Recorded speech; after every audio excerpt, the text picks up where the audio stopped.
What really happened in America's past? We break it down one story at a time. Welcome to USA History Lane.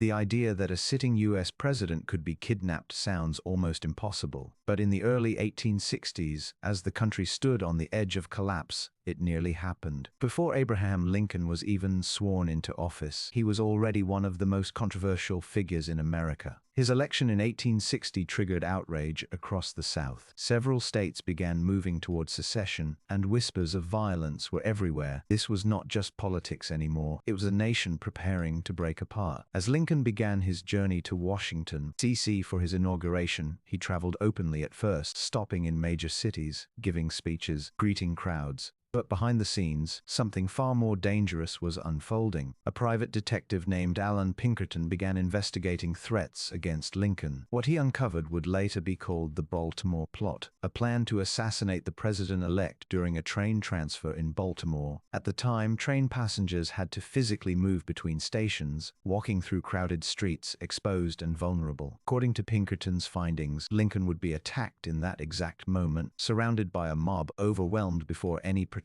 could react. It was fast, chaotic, and almost impossible to stop once it began. The danger wasn't theoretical. Baltimore was a deeply divided city with strong Southern sympathies. Violence had already erupted there weeks later in what would become the Pratt Street riots. The atmosphere was tense, unpredictable, and ready to explode. Lincoln now faced a decision that would define everything that followed: continue the journey as planned and risk death, or disappear and risk public humiliation. At first, he resisted the idea of changing plans. Lincoln and how it would look: a future president sneaking into the Capitol in secret. The evidence kept mounting, and the risk became impossible to ignore. Finally, the decision was made. His schedule would be changed, quietly, secretly, without warning. And in that moment, the course of American history shifted, not in a battlefield, not in Congress, but in the shadows before the presidency had even begun.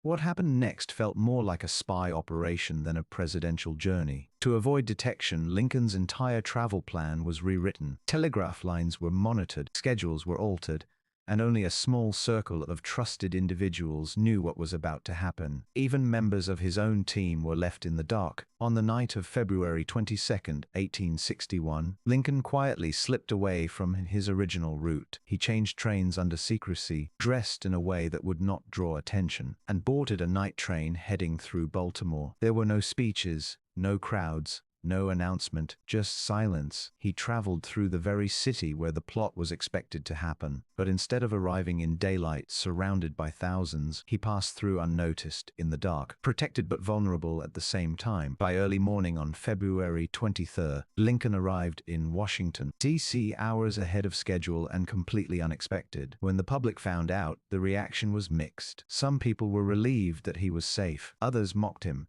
Newspapers criticized the decision, calling it cowardly, claiming a president should never hide. But what those critics didn't fully understand was how real the threat had been. The investigation into the Baltimore plot revealed multiple individuals ready to act, a plan built around chaos and confusion, and a city already on edge.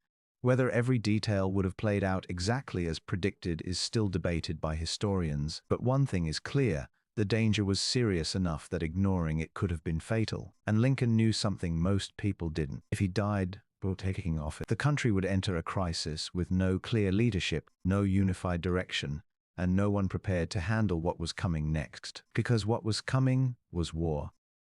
Just weeks after Lincoln safely arrived in Washington, everything began to unravel. In April 1861, the Civil War officially began. The country split into Union and Confederate sides, and the fragile tension that had been building for years exploded into full conflict. Lincoln was no longer just a president, he was now leading a nation that had succeeded. Lincoln would never have taken office. There would have been no steady leadership at the start of the Civil War, no Emancipation Proclamation, no clear strategy to preserve the Union. The United States could have fractured permanently.